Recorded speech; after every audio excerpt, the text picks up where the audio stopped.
All right. Welcome back to the Cool Lifting Podcast. This is my co-host, Eric, and my name's Theo. And today we'll be talking about just general programming concepts. We both run more of, I guess, what people would say is a DUP style of training, where, we have a high priority day, like a primary day, and then a secondary day to complement that day. And I think it'll be good for a lot of people who they kind of understand like the overarching aspect of programming, but not really how the days relate to each other. Yeah, and why. Days. Yeah, like why you might have something, the problem solving. Days are important. Yes. So the first thing, I guess, like I mentioned, is generally speaking, your secondary day will probably be like a higher rep day. Yeah, that's pretty common. Yeah, and then primary day will be a lower rep day where the intensity is a little bit higher overall. That's usually how I start people out, and then we kind of see where it evolves and see where it later turns into. Yeah, I agree. And I think for you and me, it's if you have no data on an athlete, I'm sure it's better to just have something a little bit more, not like generic, but like based on lifters, leverages, whatever, weight class, like these group of people will generally be better with these rep ranges to start with if you have no idea. And like if they have a set of 3 and then a set of 6, set of 3 on the primary and then a set of 6 on the secondary, and then they just push both full send, it's the set of 3 is still going to be heavier than the set of 6. Yeah. In like 90% of cases. So that's still a good thing to see, like just in case. Yeah. Okay, so I think it might be easiest if we kind of break down like if someone's just completely new and like they don't know where to start, like how should they go about like starting up their training? So like I guess for you, like do you normally have someone maybe start with their primary days earlier in the week? Or do you have them, start it later in the week? I prefer to do later in the week, but start the day on Monday, so it's kind of like they do their secondaries first and then rest a little bit and then do their primaries a bit later in the week. A mix of competing is later in the week, and then a mix of what we do before our primary determines how the primary goes. So we have the secondaries just a bit before the primary, and then if we need to make any changes, we can make a change. And then later on, that can sort of put us in a step for changing how the primary goes. Yeah, I agree. I think a really common beginner mistake is I think most people understand secondary day, primary day, and the secondary day is supposed to set you up for this primary day. I think a lot of people understand secondary day means super light and primary day means I take seriously. Yes. That's what they understand. But this is also a problem. Yeah, right. Where like if your primary day doesn't feel good, they'll automatically assume like, oh, I need to change the primary day. Yeah. But like the primary day doesn't need to. Primary day can not feel the best, and you make progress, and then it's kind of like, hey, who cares? Yeah. There's progress. And like sometimes it also just makes more sense to like do something on the secondary day so that this day shows up better. And it really just depends too. I think I think there's pros and cons to having the primary days earlier versus later in the week. I think for the most part it's basically the same thing. Yeah, right. Like, it's not that different. Like you're just kind of choosing which day you want to start your week, to be completely honest. Like I start my training weeks on Friday. Yeah. For you and I, funny enough, like if you have an athlete doing their primary on Friday, then it's like your athlete is doing their primary day at the end of the week in a way. Yeah. And then the secondary is in the beginning of the week, but it's starting on Friday, and I'm doing starting on Monday, but secondary day beginning of the week, primary day end of the week. It's kind of like the same thing. It really just is the perspective. Yeah, right. I think for me, like whether I'm choosing start early in the week versus later in the week. It just depends on the person's schedule. Yeah. Like which days they have, like they can lift, which days they have off. Yeah. Because like sometimes you might need like 2 or 3 days in between. And it wouldn't make sense to start it on like a Monday or whatever. Yeah. Yeah, pretty much with the scheduling, I'd say almost everyone I coach starts between Sunday, Monday, Tuesday. And then there's like 1 or 2 people I coach who are on Friday just because of the lifestyle changes that need to be made.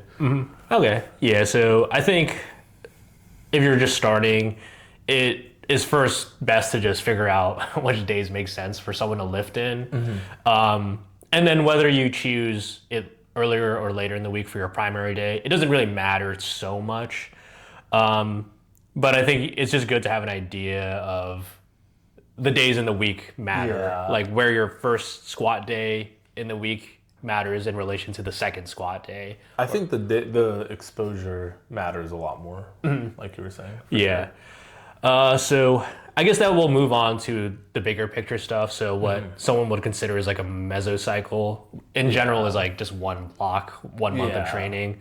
And then macrocycle, that could just be any big scope that you have. So I would say most people plan their macrocycles in relation to a meet that they're going to do. Or if you don't really have one, it'll probably be like 3 or 4 months long. It really just depends. Yeah, most of mine are just whenever the meet prep part starts to pop up, or whenever the athlete starts to pick a meet. It's like, hey, let's plan this out sooner rather than later. So if there's anything funky, we can get it taken care of earlier on. Yeah. And then I think a good rule of thumb is that your macro cycle will probably revolve around your 1 rep max. So, like if you have a 1 rep max, it's easier to kind of figure out where your back downs need to be in order to progress into a meet. Because if you're just starting an intro block, you probably don't want to do like 90% of your 1 rep max for back downs, right?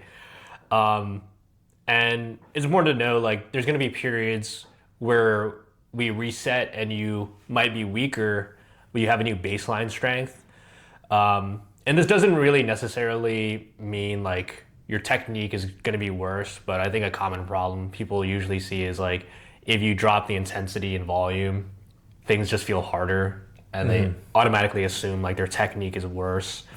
But just know like back downs need to progress in some sort of way. You can't just keep increasing your back downs every week, every month for eternity. Like we'd all be deadlifting 1,000 pounds if that was the case. 100-week block. Yeah. Just keep going up. So like, I guess, do you have any tips? Like how would you suggest someone plan out like maybe a block and like determine like where their back down should be? Like maybe they should be in RPE range. Yeah, a lot of the majority of my back downs are percentage base-esque. And then there's a handful that aren't. But a lot of this block and how well it gets run or kind of where we end up just matters on the pacing.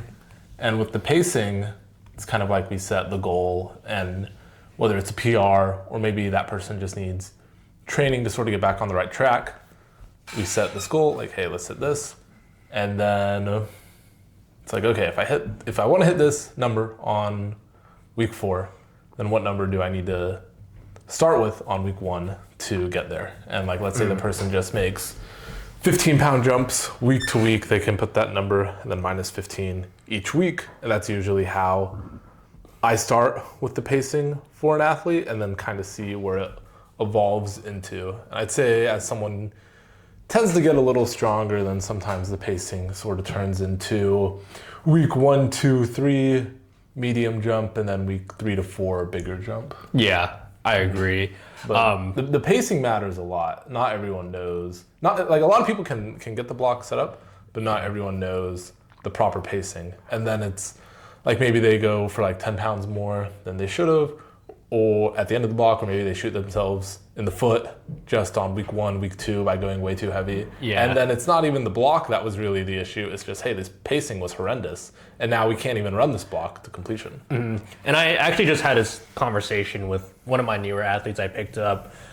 Generally speaking, with me, like I won't give someone any ranges their first block. I just like to see what they naturally will choose. But like the pacing ended up being something like 400 pounds, like week 1, and then week 2 was like 430. Week 3 was like 474, and then like week 4 was 485 or something like that. So just to add on what you're saying, like the pacing matters a lot, because if you don't have good pacing, it adds a lot of randomness in your training. Even like inconsistent pacing. Yeah. There have been, I say like the newer athletes, it's more like, hey, let's at least tell you what's up. Yeah. So you have some sort of idea. But I've had, like, I'd take on an athlete, and then they'd start their week 1 at X weight, and the goal would be Y weight. Yeah. And then they'd go up like 5 pounds the next week. And then they'd go up like 5 pounds again the week 3. I'm like, all right, bro. Like we just aren't going to get anywhere if we keep going up only 5 pounds week to week. And I think that's, again, this pacing is really important, because like there's some athletes who are like too scared to overshoot. And that's just like because they don't really understand pacing. And then obviously the athletes who always overshoot, like you're not really understanding what you need to get like the best result. So I think for me, like I think, you know, if it's squat or deadlift, like 5-10 kilos, like weekly jump, if you have no idea what you're doing, is probably like a good spot to start. It's a good spot to start. But even then, some people, they just don't know. It's like they're not even trying to do anything wrong. Yeah. They just straight up don't know, and then the coach is supposed to help them know. Yeah, right. And then I see this note here. It says, your good technique, or having good technique, will also determine a lot on like how you're going to be pacing things. Yeah, how good your technique is determines whether one just lasts through the entirety of the block, or maybe they just die out super early. Yeah, I actually have a funny story about this too. So I used to just follow like a free program, and I put my 1 rep max as 225 on bench, and it was like a smash my chest and go type thing. And then when I tried to do like whatever percentage it had for the back downs, like I just couldn't do it. Like it was impossible. And that's when I learned like consistent techniques. And it could come to a point where the numbers on the programmed reps and the sets and all that are one thing, but they can't even be run that well because this technique isn't working, or this technique is just bad. And then now it's like, hey, these numbers don't mean as much as getting this technique fixed right now. Yeah. Especially when it comes to something like bracing, because you know, like someone might have really low back down percentage. Like let's say it's like 68% of their 1 rep max, which is relatively light in my opinion. But like they might feel like, oh, my lower back's getting tired or whatever. But like their lower back might just be getting tired because they're not bracing properly. And then it's like their lower back is a little more fatigued throughout the week. And then that causes other things to be weird. Yeah. But really, that's like 68%. What are you doing? Yeah, right. Get it together. Don't crash out at 68%. And then the last note that I had too was, I think bench is like more of the special case when it comes to like overall pacing, because there's so many people who might need like high weights more often versus someone who can like pace it a consistent rate. Yeah. With my bench, I've been doing mainly 5 kilo jumps each week on the heavy days. And I've said this for like 3, 4, 5 blocks. No, I think I might have told you in the past. But it's like, I've been thinking of changing the pacing, but it's working. So I'm like, I don't really want to change the pacing. But like the week 1, I'm so achy. Yeah. It's heavy on week 1 with, I don't even know I'm sure benching a little more matters. But Yeah. that week 1 is just like, holy cow, this freaking sucks. Yeah. And then week 2 feels a lot better. And then week 3, I'm a lot more chill. Yeah. And then I'm good on week 4. But the week 1 for the past like 5 blocks has been so achy. Yeah. But yeah, like I think if So I might change the pacing because I'm very achy on my week 1 and it's not fun. you want to bench 200 though. Yeah, I want to bench 200 so I just deal with it. Gosh, I'm always pissed. at week 1. Yeah, but yeah, that makes a lot of sense because like it's working, but like Yeah. imagine trying to do that for like deadlift, like starting at like 584 and then working your way up to Yeah. like 600. Like that's probably not gonna happen. I mean, I guess you could if you want it bad enough. You gotta want to bat it up. Yeah, but that's a little heavy. Yeah. Yeah, and then the primary days and the secondary days that are in the block, both of them are very important. And it's become a trend, like I said earlier, where it's like the secondary day is just like, oh, who cares? It's secondary. Yeah. And maybe it's supposed to be really light. But I would say for me on my secondary days, for bench, I just kind of treat it like 2 primaries. And then for squat, I push my secondary day. I have it tomorrow. It's probably going to be at like a 9, like an 8 to 9. Yeah. But my single, my single on my primary day is going to show up, so I'll be okay. It won't show up if I chill too much on my secondary. And then for my deadlift at least, that's also pushed a bit more. I wouldn't really say that's super chill. Yeah. I think for me it's the same. I respond a lot to intensity on the secondary day. So I'll have a single for both squat and the deadlift. And it'll be pretty close to my top set on the primary day.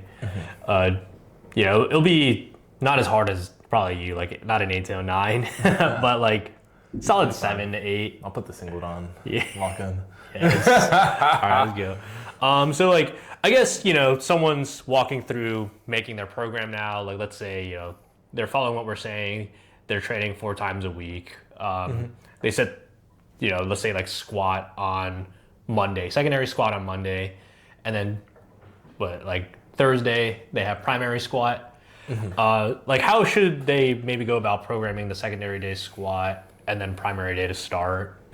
To start, I like I said earlier, let's just say something like lower rep on the primary day and then higher rep on the secondary day. And then that kind of turns into, okay, let's see if this works. And then if it doesn't, let's figure out why it doesn't work. And then let's see if we need to adjust how the secondary day is. Yeah. 'Cause it's important that the secondary day makes this primary day feel good enough. It doesn't even need to feel like the most amazing thing in the world. It just needs to be good enough to where we're progressing. Yeah. Yeah, okay. And then I know you mentioned on the primary day, it's probably more percentage based, just to kind of like build into whatever training cycle you have.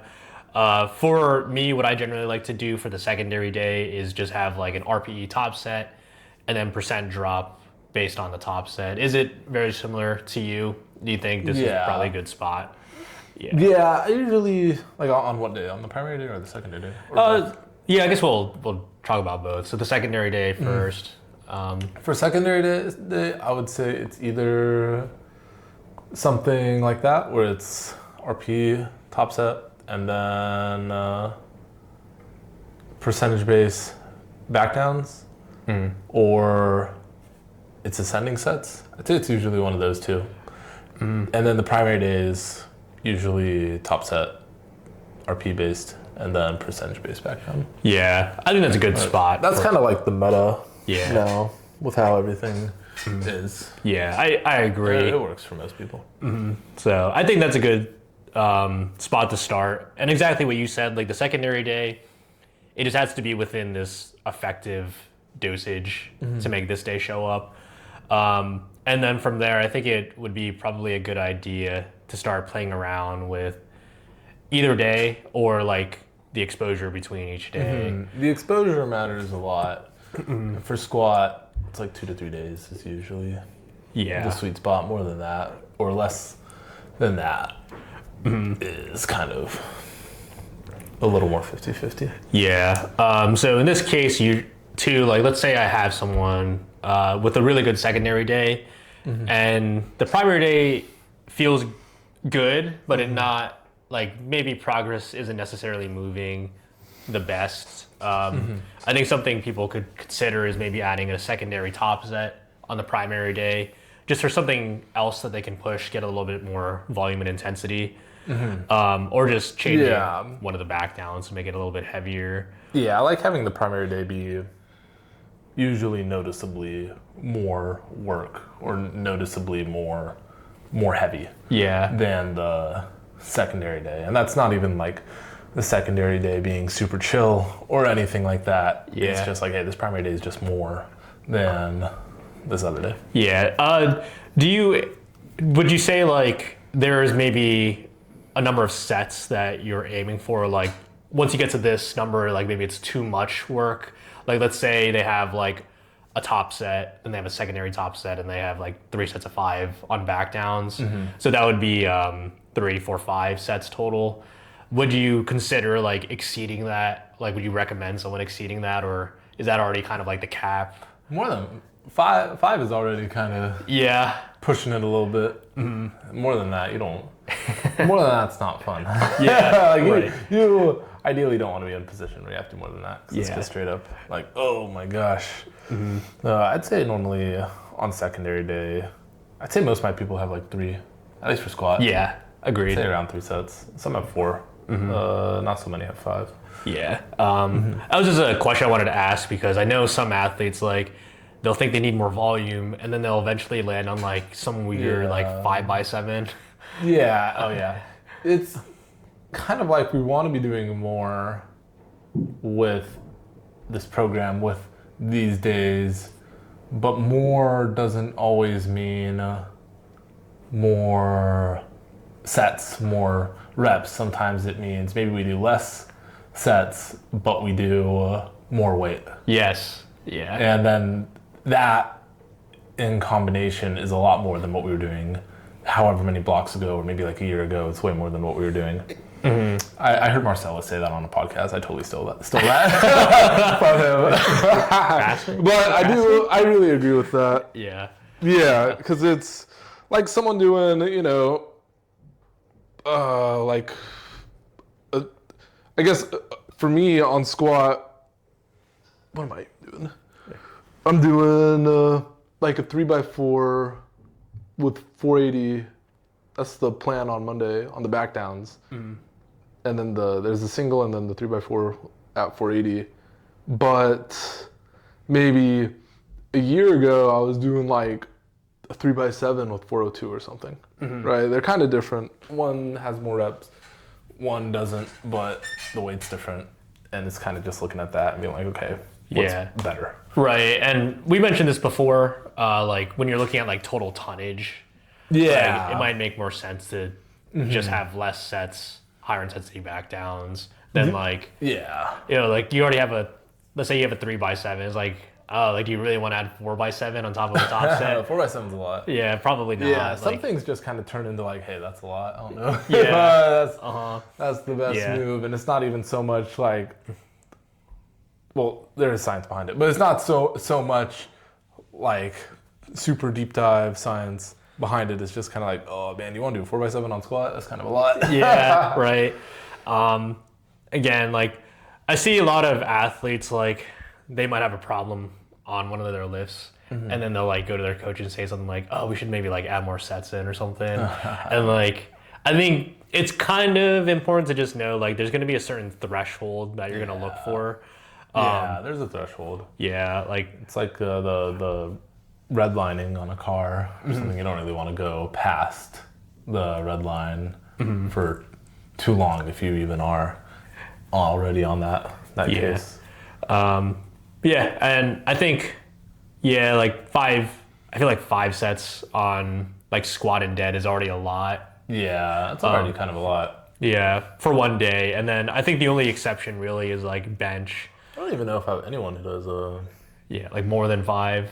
That I feel like no one does more than 5 on squat or deadlift. I don't even have that many people who do more than 4. Yeah. 4 is already kind of like a decent amount. Yeah. Okay. And then, oh, good. Like it's like slightly more than a moderate amount. Yeah, I was gonna say, like, I think the only time is if someone's like benching, they might have like 2 singles and then 4 sets of 5 on back downs or something. Yeah. But again, bench bench you can get away with a little bit more, and you'll be okay. So I know you mentioned this before. You might have one of your lifts like bench. You'll have the secondary day be pushed and also the primary day. So why might you have this, I guess, in your case? With bench, I see it a lot more for a good amount of my lifters as just 2 primary days rather than primary and secondary day.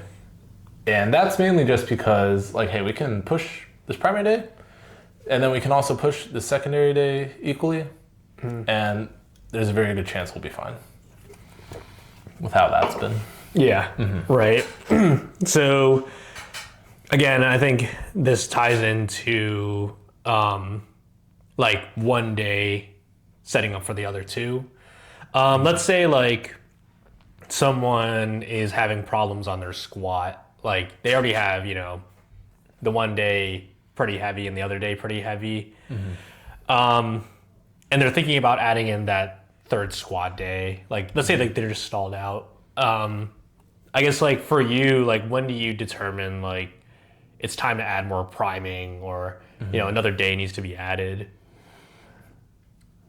The priming, I try and go to where it's like, hey, we don't have to add it another day, like something else to try and prime them. Because with squat, 3 times a week squat, I'd say for most people is kind of, it's a little much. And it's also like if they aren't that crazy strong, it's like, do we even need 3 times? Like how many people have squatted 500 pounds with 2 times a week squatting and just doing the basics? I think 3 is where things start to get a little more, like things can get messy if you don't do 3 the right way. And pretty much the gist for me too is like when I want to add another day, I kind of think of it as like the last thing I want to do. Yeah, that's the last thing I want to do. Yeah, because like a common thing where someone also has a problem with their program, I notice like they'll just automatically assume that they should just add another day in because like most people are benching 3 times a week and then, or like, you know, they start with 2 times a week when they're not powerlifting, they add the 3rd day, they know like how much progress they made, and they think it's probably a good idea to do the same thing for squat and deadlift when it's stalling out. But again, like adding in another day is meant to bridge the gap between the 2 that you have. So like adding in a 3rd day isn't really going to do you much if you haven't really figured out the 2 thing yet. Yeah, I see at least for squat, I see adding the 3rd day as more of bridging the gap rather than getting more volume in. Yeah. For most people. And then I think this will just lead into our next topic, which is bridging the gap or priming. And I guess the first note we have here is like athletes with more skill and better leverages, they need better priming. So do you want to break this down a little bit? That one ties in with just the more efficient they are, the more they might need. Efficiency can go one of 2 ways. It can be like, hey, we need more now because we can just handle more in a really easy manner. Or it can go in, hey, now we need less because we're so efficient, we just don't need as much work. We get a lot out of the sets we're currently doing. Yeah. So I agree. Like, I think when it comes to like priming, at least for squat and deadlift, like we said, like it's very different on squat and deadlift versus bench. The bench. I know like people will try to do, like I said, like they'll try to maybe change the primary day and hoping that it'll feel better.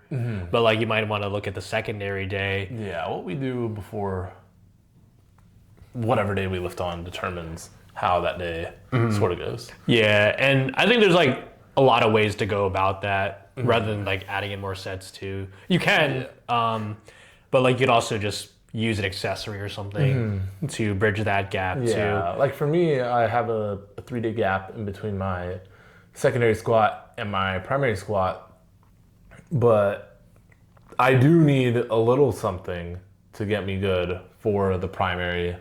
So I push my secondary and that helps me. And then I push my secondary on Thursday and then I do some leg press on Saturday and then I squat on Monday. But if I don't do my leg press, I don't feel my legs as much when I squat. And it feels just a little more back, a little more awkward.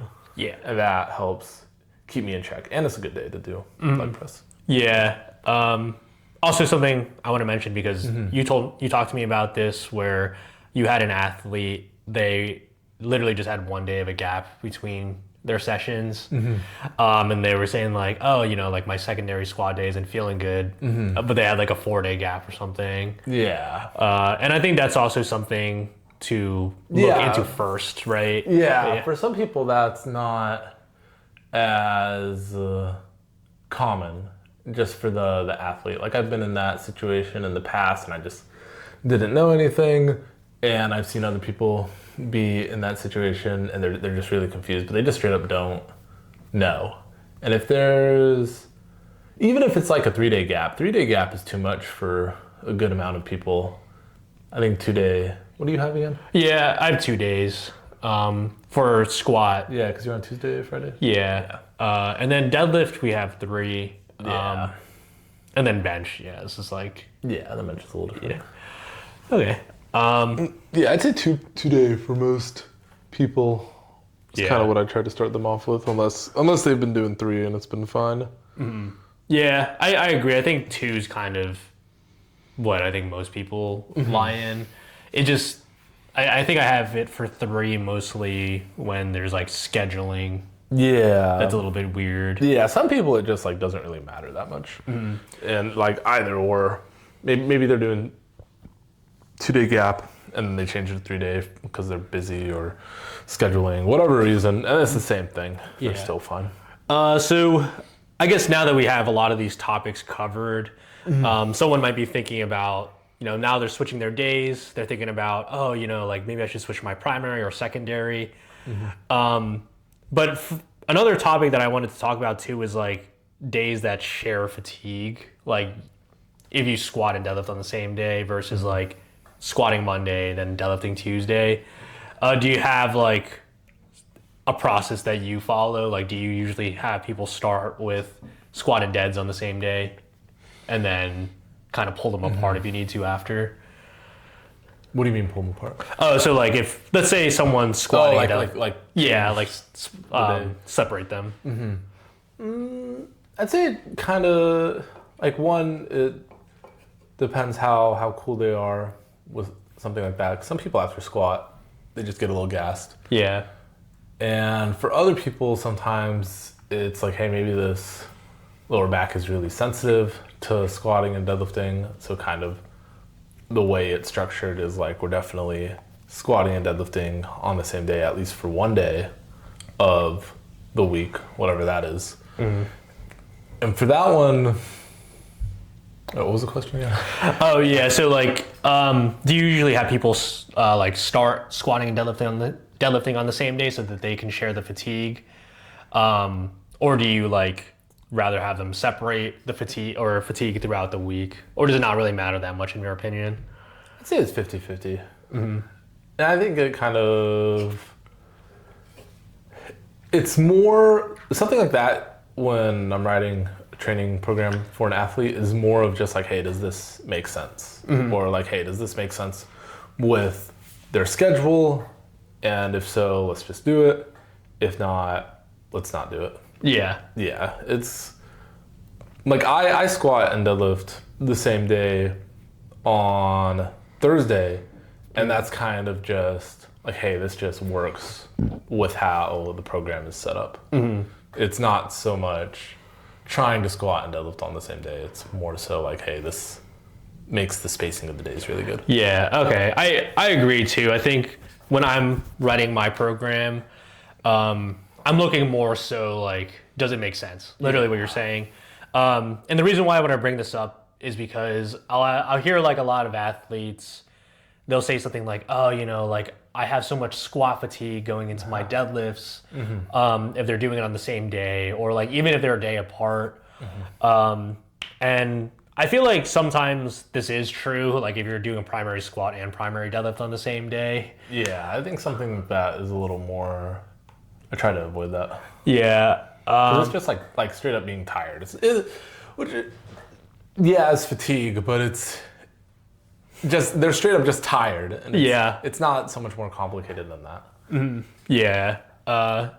So I think that too can also just tie in with like how you set up the secondary day, or like if you overshot or something week 1 or 2, and now that fatigue's compounding, and it's not really so much like the spacing of the days that's causing the problem, but it's more so like you just got to be better. But yeah, we have some other notes too here. So ascending on primary days, then cutting the ascending on the last week and doing it as a back down. Yeah, that's something I have for a couple of people, because they're normally fine with the ascending, but sometimes when they do their ascending on the week 4, it's a little bit too much. Yeah. See, normally for my athletes, it's a secondary day thing. For me, I have, I guess a tiny bit of my athletes, but for me, I have usually an ascending triple on my primary day. So I'll do a triple with whatever the last warm-up weight is, and then I'll go up like 10 or so kilos, and then do my top set. But doing that on the week 4 is a little bit too hard. Yeah. So I just cut the ascending and then do it as a back down instead. And it's kind of like I'm still getting in the work, because I don't want to skip it, because I've been doing this set of 3 or whatever it is for this entire block. Yeah. I want to keep things consistent. Okay. And then I know another strategy that Marcel has popularized, I guess, is like back end deloading, where you'll take your lightest back down on the final week. That's something that I do for my squat and deadlift. And this is because since I squat and deadlift on the same day, it makes it so that primary deadlift can show up a little bit better. Because like I'll do an RP 5 squat, and then I'll do like RP 8 to 9 deadlift on the same day. There's like, the gist of it really is like there's a lot of ways and strategies you can set up the primary and the secondary. I think it's more so like going in with an objective for each day is important. Yeah, just knowing what's up. My objective on my my squat primary and secondary is just push and push and push and push. Yeah. And then on the last secondary of the block, I chill. Yeah. Okay. So I think we have a pretty good picture of someone's program now, right? Like you, from the macro perspective, like you probably want to set up your training more in like a long-term sense. And then you have a mesocycle, which is just like your block. You want to know how you want to progress each week, like RPE wise, probably like it might be RP 5 week 1, 6 week 2, 7, and then 8 to 9 or whatever. And then there's just your training split and like primary, secondary day, and just like the exposure, so the time between them. Everything's written out on paper. Yeah, so that was just, very brief overview of everything we talked about. But how would someone go about starting to solve problems that they're having? So do you think like if someone's 1 to 2 years into powerlifting, like they should be thinking about stuff like back end deloading and like doing 3 singles on their primary day to prime them for their secondary? Or is that too I would hyper-specific? say usually you can get away without that stuff. Yeah. And it's not even like should they be doing that, it's more so you can just get away with not doing that. Yeah. And things are still going for the most part. Yeah, and this leads us into our second note, which is like there's probably some other things you might want to look at before you look at the actual program. And it's really just keeping your external variables consistent. And you mentioned this before, the Lollapalooza effect, Yes. where, like there's a lot of athletes who think sleep is more important than like their nutrition or whatever. So like they prioritize that. But like you need to regulate the sleep, nutrition, your steps, and your stress.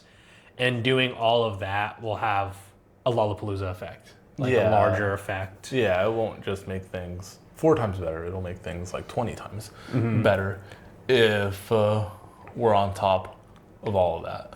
Yeah. So like that's usually what I would look at first before we start, I guess, like problem solving. Yeah, it's a lot of these good habits can go really far.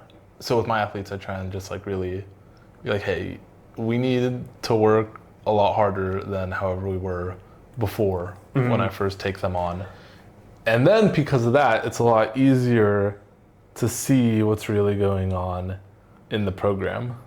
Because there are like so many athletes who slack off a little bit. Yeah. And then it's just like, bro, what are you doing? This, Yeah. And then, or not my athletes, of course, but they'll tell me this change. Just someone at the gym will tell me this change they're trying to make. And I'm like, dude, what about everything else you've been telling me about for this past year? Everything else is terrible. Like, go fix that first. Yeah, I agree. And like the reason why I want to bring this up too is just because I feel like the most common thing I see in the gym is like, oh, should I do this? Should I do this?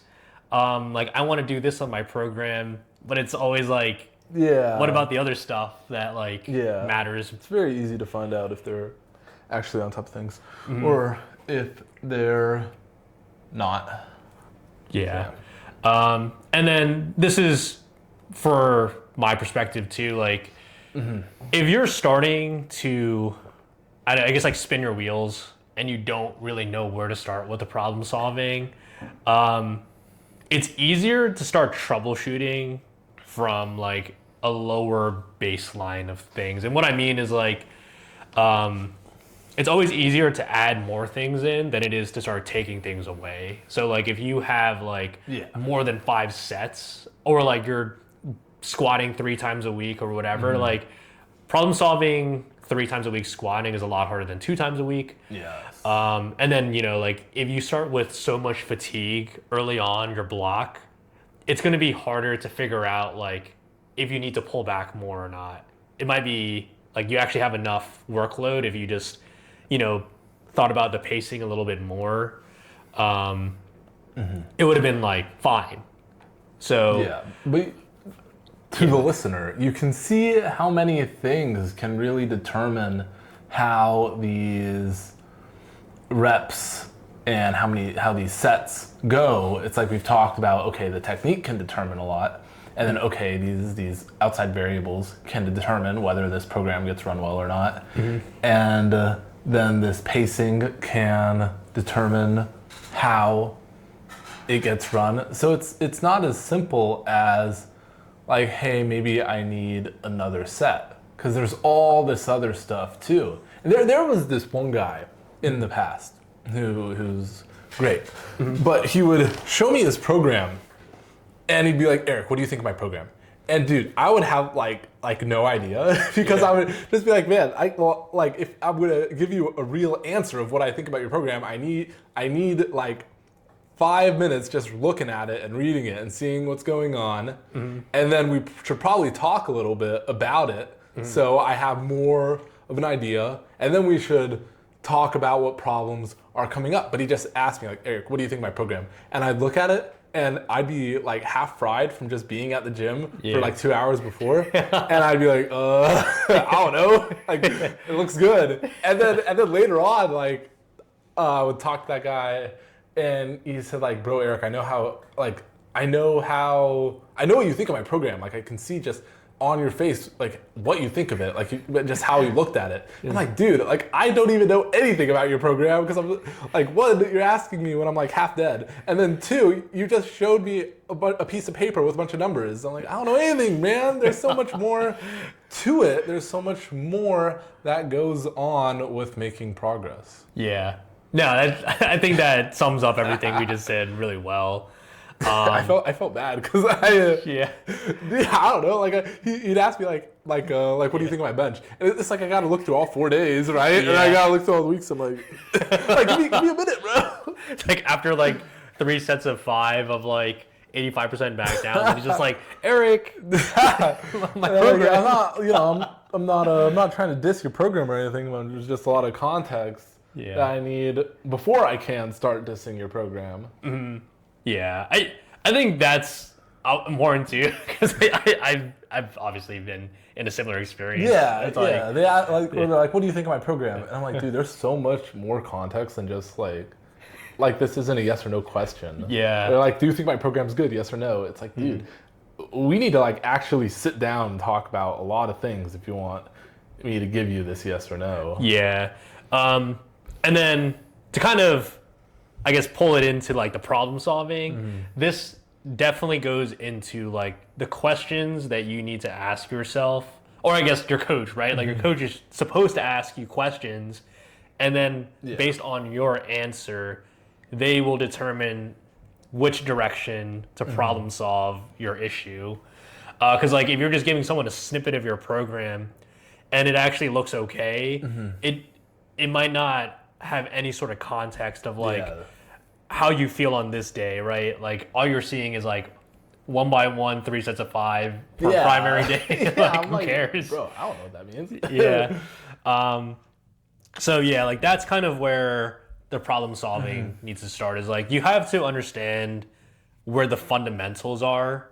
And like you might have a volume problem or intensity, and like that's going to go in the direction of your program. And I think this also ties in with what I'm saying too, of like starting at a lower baseline, right? Like you might have, if you have no idea where to start, like starting with the exposure for squat, let's say like 2 times a week or 2 days apart, deadlift 3 days apart, that's probably generally okay. From there, like you can almost assume like your exposure is okay for most people who are like intermediate / beginner. And then from there, it's probably easier to think of like playing around with the actual days themselves. I had one athlete start with me, and they were squat, bench, and deadlifting like 4 times a week for each of them, right? And they were relatively new-ish enough to the sport, and so I'm like on the call with them, and they're telling me about their program, and I'm looking at it. I'm like, okay, you're squatting, benching, and deadlifting 4 times a week. I don't even know like where to go from here. Yeah. so I'm like, okay, let's just give you something pretty simple, and with what you've told me, let's like somewhat tie it in to that, and then let's go from there. And then that ended up being good. So he waved his phone in front of you. He's like, "Hey, look at my program. I'm just training 6 days a week." Because a lot of these calls with the athlete when they're first starting with me, and I'm sure with you, it's just asking them questions about their program, and it's not so much like, hey, I'm not trying to make this like 5-10 minute call and get the payment and dip. I'm like, hey bro, let's get on call for like however long it takes, and let's figure out this program, and then let's figure out what we need to do going forward. And I think if you're switching to another coach or just getting onboarded and you have like a free program you're following, like just understanding like why you were doing certain changes is more important than the actual like layout itself. Because like something generic could work, right? But if you're not understanding why you feel a certain way. Sometimes the athlete will say something, whether it was with their old coach or with they're doing their own online program, they're doing their own thing, and they'll show me their program, and I'll ask like, okay, how is this squat progressing? And they're like, oh, well, it wasn't progressing at all when I was doing this thing, but then we added this thing, and I don't know how it works, but all I know now is my squat is moving. Number go up. And I'm like, okay, that's good for me to know at least, because it's like, hey, we should probably keep that thing in if it's moving now. But I'll figure out the reason why it works. You keep lifting. You keep doing your thing. Yeah. That's also a good point, right? But sometimes they just like don't know, like for whatever reason. Like maybe the coach didn't explain it. Maybe they just never asked their coach to explain it, or maybe they just took a guess. Yeah. And then it ended up working out. Yeah. I think this also happens a lot with like variations, because I remember you were helping me with an athlete, and like I took away her pause squat. Yeah. But I left like everything else the same, like sets, reps, exposure. But then like we added it back in, and then I was like, oh wow, that actually made a lot bigger of a difference than I thought. Yeah, I'd say like two things that can really cause this program to go downhill is if they have a variation going on and then it gets taken out, or if they have this split that they were doing and then they change the split entirely. Yeah. And now it's like maybe we needed that variation to keep things progressing, or maybe this new split is just so different from what we were doing before. Things are just tanking now because it's the opposite of what we did before, and it's too far away from what we want. Yeah, I think I've seen this problem a lot where I'll onboard some athletes who have more of like that older school approach to programming, where it's like a very distinct like intro block, volume block, like strength block, taper. Just because like with a lot of these older styles, like each block is different than the other. Yeah. Like sets, reps, exposure. Yeah, sometimes like it's 4 blocks basically. Block 1, block 2, block 3, block 4. They're all a little different. Yeah. And maybe they'll say like, man, I ran that whole program and block 3 was amazing, but all the rest sucked. It's like, okay, let's maybe stick with something a little closer to block 3 and have the next 4 blocks be block 3, block 3, block 3, block 3. Yeah. And then the common response that I'll see too is like, oh, well, like, what if I don't get enough volume in or something like that? But I always think like if you have like, you know, a certain amount of sets that you're doing in your training and then also like a certain amount of accessories, you should be getting enough volume in if you're training hard enough. And then I think that will segue us into the next topic, which is accessories. So how do you select accessories? Like how would you help someone determine for like squat, bench, and deadlift, like what they should maybe be looking at? Real quick. Yeah. With the, like let's say somebody's doing like 6 sets of squat on one day. It's if that person is doing 6 sets of squat on one day, do you even have enough energy or time to do accessories afterwards? And that's also a very valid thing. It makes things a little harder. And maybe, you know, maybe if we do 3 sets and then we really get in some quality accessories, that's a lot more beneficial than doing 6 sets and having but if I do 6 sets accessories. I can skip my accessories. No, but this, my training will go downhill if I start skipping my I don't do any of my accessories. this is like really good point to bring up, because like especially if you're not well leveraged for a lift, like you might not be able to handle a certain amount of volume, right? And start hurting if I do 6 sets tomorrow. So I know a lot of athletes, like for squat in particular, if they're not the best leverage, they need something like a belt squat to like accumulate more volume. Or in your case, I know the leg press helps you a lot. For me, the hack squat for my squat. But it's like try hack squatting after 6 sets. Yeah, that's not hell it's no. like, okay, it's not going to be as good. So But yeah, with selecting accessories, really just it's like I don't think it's too crazy. You just like you have like usually one heavy like compound accessory, like primary accessory. Yeah. And then after that, like you'll Usually have there's like one harder one, and then the rest help fill in the gaps, help keep things in check. And it's mainly like, hey, let's make sure this accessory can help grow muscle, or maybe it's like, hey, we need something to better rehab some sort of issue or better fix some sort of issue, and it might not be the best for muscle growth, but it'll keep us in check. Yeah. That's, if there's a little bit more of a reasoning behind that, that's all right, but I'd say it's either one of those two and just trying to lean more towards the building of the muscle. Yeah, I was gonna say, like, there's accessories that you use to like help regulate whatever lift you're doing, complement it, and then for most of the accessories, it's for hypertrophy. So like the lateral raises, in your program, you should probably get bigger shoulders because like we're not doing lateral movements. Yeah. One time I put bicep curls in someone's program or something like that, and then they asked like, "Why do I even need my biceps in powerlifting?" I'm like, "Bro, I'm just trying to get you jacked. Yeah. Like, don't worry about that too much. Just do the curls. You'll be okay." So going back to like that person who's squatting 6 sets of RPE 8 to 9 back downs, like what happens if they skip their accessories? We got to make a whole podcast on this because I want to make. Yeah. I think there's a lot to talk about, but there's more issues can arise if we're only doing the comp lifts. Like maybe something starts hurting because we're only good at squatting in this up and down motion. Maybe something starts to get uneven and then we're not doing any accessories to fix it.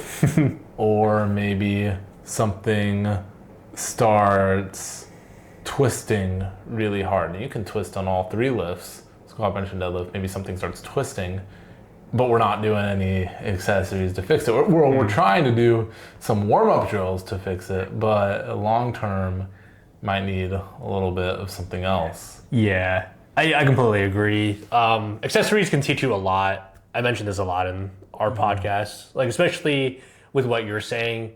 If you're windmilling or whatever in squat or you have an imbalance, it can be easily resolved through accessories. Or maybe someone's squatting and then something's hurting, but really if they just did hamstring curls in their program, it wouldn't be hurting anymore. And that's not even like a rehab thing. It's just like, hey, let's just keep things a little more balanced and in check. Yeah. Right. And then bam, it's all good. See that with like the knees and stuff, like do your leg extensions, brother. And yeah, like I think this is something that Marcellus talks about where, if you have a bunch of accessories in your programming and then you just start taking them away, that is like a form of tapering too, because you have like, fatigue or whatever. Like if you're benching, right, like the structure that you have might work really well and you might use that structure to go into a meet. So like all you really need to do for this is just like pull back on some accessories and pull back on some of like the back down volume percentage. And if you do this like randomly in your training and you like just see a sudden like spurt in your strength, you'll like kind of compare it to the next block that you're doing and where you don't do that, like, and you'll be wondering why like the bench feels worse or whatever like lift that you're doing. We want things to be consistent in all aspects. Yeah. And even when someone's variables are really bad, if they're consistently bad, it's a little easier to see things too. Versus if they're really good half the week and then they're terrible the other half of the week. Yeah. Then there's a little more up and down going on. Okay, so anything else that you want to add about accessories? I know we can probably talk about this for a while. Just make sure you do them. Don't skip them. Skipping them might really mess you up. Right. I don't think the summary. Yeah. Don't complicate them. Yeah, don't complicate them. Don't skip them. Don't skip them. You'll be okay. All right. Okay, so I guess diving more into someone's like training split. I guess something that I see you have in here is like, is your technique ruining your block? Yeah, we kind of talked about that earlier, but that's maybe the week 1 everything's all good, and then by the time you get to the week 4, then the twisting starts to appear, or the unevenness, or whatever you want to call it, like whatever is going on in that situation. Or maybe that's something that only appears on the primary day. Yeah. There's, yeah. Well, we talked about this. Yeah, right. A good amount already. I feel like I don't want to repeat too much. Not too much to talk about there.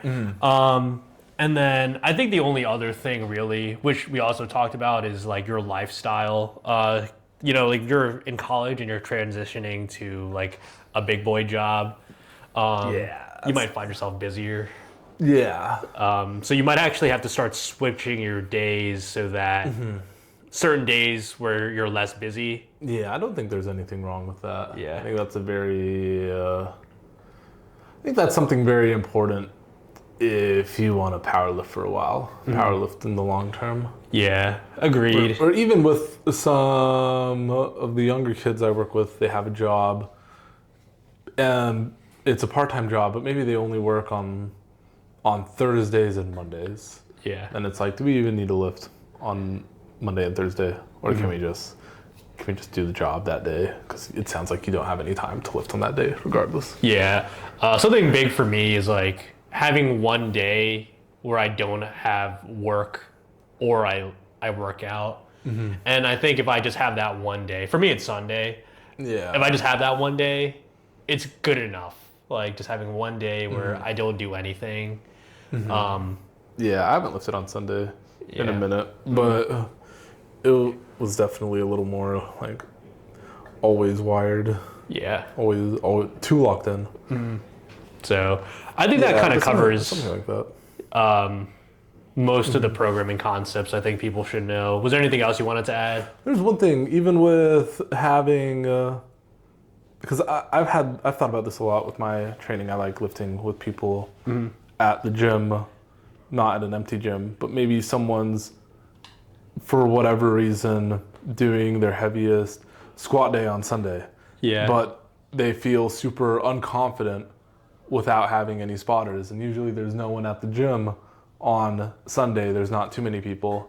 So now each Sunday session just sucks because there's no one at the gym to spot them and they're all nervous. Yeah. And that isn't a thing that ties in with reps and sets. Yeah. And all of the stuff on paper. That's more of just naked and afraid and yeah. out there on their own. Yeah. That's more of that. I think we both probably went through that because I squat on Friday. Yeah, it's empty at Iron Cowboy. Or even before that at H-Town. It was so empty there on Friday. There'd be the one employee to turn the music to the max. And then, that was something. I had a small prep where I did, I think I was lifting on Monday. I don't remember exactly, but I was doing my primary squat on Sunday for whatever reason. Yeah. But it was because we shifted the days to line up with the meet, and then I just hated it so much, and I felt like my squat was going downhill because I just felt like super unconfident, and then my technique would be different, and then my back would start to hurt because my technique was different. Yeah. Like, gosh, this is the worst thing ever. It was, That's how it is for me too sometimes when I'm like, I travel and I got to train at a commercial gym or something. I'm like, where is everyone? No one's here to spot. But yeah, like I said too, like I think the biggest thing is if you have a coach too, let your coach cook on your program. Let your coach be the coach. Yes. Don't take control of the steering wheel. Yeah. Just give them tips. Or not tips. Actually, that's really bad. Don't give them tips. But let them know how you feel. Yeah. But maybe don't say, hey, we need to do this. Yeah. And those are two very I think things. The main reason why I felt like this video would be good is just understanding like this is the direction of your training. Because a lot of people I find like have no idea why they're doing anything. Yeah, that's really common. But it's not for those people it's also they need to ask their coach questions at times too. Because there's some people who complain that their coach doesn't tell them anything. And I'm like, okay, well, have you asked? And then they say no. I'm like, okay, stop complaining. Right. Yeah, but it is a very two-way street. It is a relationship. where both parties need to be giving it their all. Yeah, right.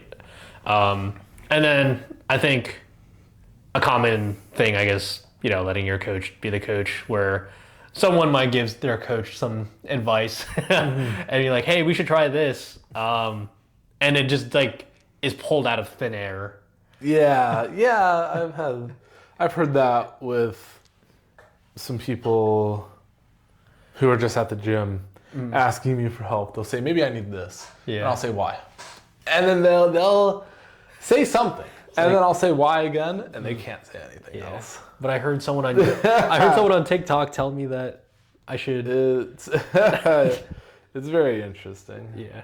Yeah. So, well, if you're still listening to this, it means your lifter IQ. I'm sure it's gone up at least 1 point in this podcast. Yes. So you're putting in some effort to get better today, which is really good. Yeah. All right. I think that's about it. That concludes our podcast. Woo! Go ahead and give us a 5-star Yes. review on Give us a Spotify. 10-star review. Yeah. And you can follow us on Instagram and find us there. You can DM me questions about your training, but you don't need to follow me. That's okay. Send him your lifting videos with no context. And also your program and ask him if it's good. Yeah, send me a screenshot of your program. I'll tell you if the program's good or not. But yeah, that's about it. Thank you for listening. Take care.